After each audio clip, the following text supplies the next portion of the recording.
স্বামীর ইনকাম কমে গেলে, স্বামী যদি কামাই করতে না পারে, স্বামীকে বেশি ভালোবাসতে হবে তখন, ঠিক কিনা? কারণ কামাই করতে না পারার কারণে সে অলরেডি মানসিকভাবে ডিপ্রেসড, সে অলরেডি পেরেশানির মধ্যে আছে। সমাজ তাকে আর দাওয়াত দেয় না, মানুষ তাকে আর সালাম দেয় না, সন্তানেরা তার কাছে আর আসতে চায় না, সে ইনকাম করে না, তার আত্মীয় স্বজন তাকে আর পরিচয় দেয় না। সেই সময় তার পাশে থাকতে পারে একমাত্র বিবি। সেজন্যই কোরআন বলেছে, হুন্না লিবাসুল লাকুম ওয়া আনতুম লিবাসুল লাহুন্না। বিবি হলো স্বামীর গায়ের কাপড়ের মতো, স্বামী হলো বিবির গায়ের কাপড়ের মতো। কাপড় যেমন কখনো গা থেকে আলাদা হয় না, স্বামী আর স্ত্রী কখনো আলাদা হওয়ার জিনিস নয়, ঠিক কিনা বলে? তাওয়াক্কুল কার উপর? আল্লাহ চাইলে অনেক বিবি আছে তাহাজ্জুদে 2 রাকাত নামাজ পড়ে 2 ফোঁটা চোখের পানি ফেলেছে, পরের দিন স্বামীর চাকরি হয়ে গেছে। এই ধরনের নেককার বিবির দরকার আছে না নাই? বাস আমার কথা শেষের দিকে। সব সময় ভাববেন আগামীকাল কি পাঠাচ্ছি, আগামীকাল কি পাঠাচ্ছি। লাস্ট কথা, লাইফ জীবনটা হচ্ছে ওই যে আপনারা দেখেন আলু টিলা আছেন, আলু টিলা, আলু টিলা, ওটা একটা গুহা না? আপনার জীবনটা গুহার মতো। আপনি একবার শুধু ওই গুহা দিয়ে ঢোকার সুযোগ পাবেন। ধরেন একটা গুহা দিয়ে 2টা দল যাচ্ছে, প্রথম দল ঢুকেছে, ওই পারে যাওয়ার পথে পায়ের নিচে অসংখ্য কাঁটা ফুটেছে, কাঁটাগুলো কুড়িয়ে নিয়েছে পকেটে। আরেক দল যাচ্ছে, কাঁটা ফুটে ফুটে চলে গেছে, একটা কাঁটাও কুড়িয়ে নেয় নাই, বলছে আমার কি দরকার। যারা কুড়িয়ে নিয়েছে তারাও আফসোস করেছে, যারা নেয় নাই তারাও আফসোস করেছে।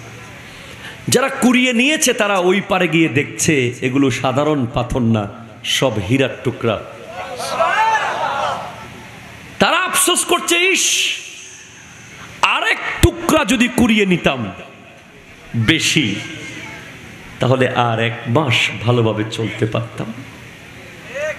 আর যারা নেয় নাই তারা আফসোস করছে, ইস একটা টুকরা যদি নিতাম আর তো কোনোদিন ঢোকার সুযোগ হবে না। আমরা সবাই কিয়ামতের মাঠে দাঁড়িয়ে একই আফসোস করব। যারা নামাজ পড়েছে তারা আফসোস করবে, ইস আর 2 রাকাত নফল তো পড়ার সুযোগ ছিল। সারা রাত ফেসবুক ইউজ করেছি, 4টা রাকাত তাহাজ্জুদ যদি পড়ে ফেলতাম। সারাদিন দোকানদারি করেছি, জোহরের 12টা রাকাত নামাজ মসজিদ পাশেই ছিল, ইস যদি পড়তাম। যারা 10 রাকাত পড়েছে তারা আফসোস করবে, আর 2 রাকাত কেন পড়লাম না। আর যারা একেবারে পড়ে নাই তারা শুধু আফসোস আর আফসোস। সেজন্য আগামী কাল যেন আফসোস করতে না হয়, তাই আজকের এই মাহফিল। কথা বলেন ঠিক কিনা? আমরা আপনাদেরকে কবর খুলে দেখাতে যদি পারতাম, তাহলে এখানে এরকম 10টা মাঠ হলেও মানুষের জায়গা হতো না। আমরা আপনাদেরকে কবরটা শুধু দেখাইতে পারি না, বাকি সব বলি, যা বলি তা সত্য। ছোট্ট কবরে আপনাকে থাকতেই হবে, যেতেই হবে। কবর একটা মানুষকেও রেহাই দেবে না, দুনিয়া কাউকে রাখবে না, দুনিয়া কাউকে রাখে না, কিছুক্ষণ থাকার সুযোগ দেয়।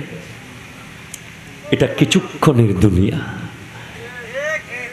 এই রং, এই তামাশা, এই দখল, এই জোর, এই পাওয়ার, এই ক্ষমতা কিছুক্ষণ। কালকে সকালে নাও থাকতে পারেন। একটু ভাবেন না, রুটা কেমন, 1 সেকেন্ডে চলে যেতে পারে। গাড়ি আপন জায়গায় দাঁড়িয়ে আছে, বাড়ি আপন জায়গায় দাঁড়িয়ে আছে, আপনার জুতাগুলো আপন জায়গায় পড়ে আছে, আপনার চাবির থোকাটা আপন জায়গায় পড়ে আছে, আপনার বাইকটা রাস্তার মোড়ে পড়ে আছে, আপনার মোবাইলটার চার্জে লাগানো আছে, আপনার হেডফোনটা লটকে আছে। আপনার টি শার্টটা বিছানার কোনায় পড়ে আছে, আপনি নাই, শুধু মুহূর্তের মধ্যেই সব অন্যের হয়ে যাবে।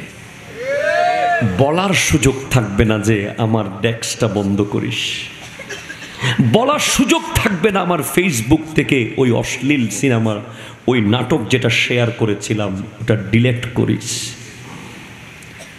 না। সেজন্য প্রতিদিন ভাবতে হবে আমি মরার পরে কি যাচ্ছে কি না যাচ্ছে।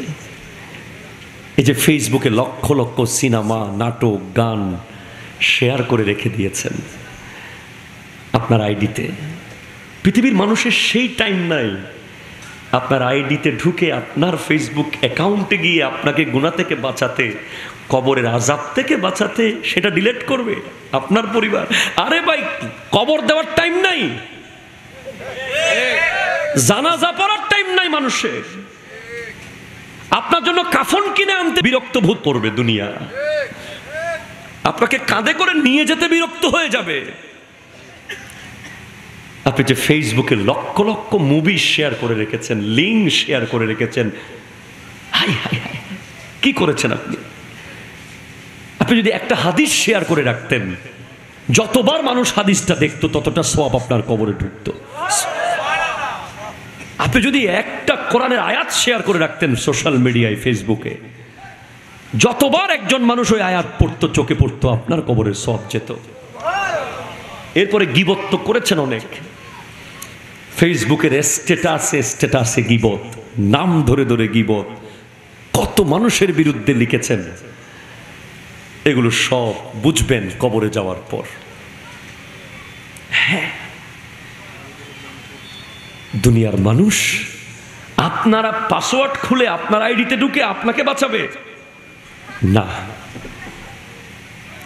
কত আমানত খেয়ানত করেছেন মেসেঞ্জারে, অমুকের কথা অমুককে ফরওয়ার্ড করে দিয়েছেন, অমুকের ভয়েস অমুককে পাঠিয়ে দিয়েছেন। এগুলো সব মুনাফিকি করেছেন, আমানত খেয়ানত করেছেন। এখন তো কেউ কাউকে মোবাইলে কথাও বলতে ভয় পায়, রেকর্ড করে ফেলছে, ঠিক কিনা জোরে বলেন। কত মানুষ যে এই রেকর্ডিং সফটওয়্যারের কারণে মুনাফিক হয়ে যাচ্ছে। আপনাকে একজন বন্ধু মহব্বত করে, বিশ্বাস করে আপনাকে দুইটা কথা বলছে মোবাইলে, আপনি ছট ছট সব রেকর্ড করে রেখে দিয়েছেন। কালকে বন্ধুত্ব চলে যাওয়ার পর রেকর্ডগুলো সব মানুষের কাছে ছেড়ে দিয়েছেন। আপনারা না বন্ধুত্ব চলে গেছে, আল্লাহর বান্দাত্ব তো চলে যায় নাই। আপনি যে আল্লাহর বান্দার আমানত খেয়ানত করলেন। হোয়াটসঅ্যাপে ছোট্ট একটা মেসেজ, এক শব্দের আপনাকে জাহান্নামে নেওয়ার জন্য যথেষ্ট।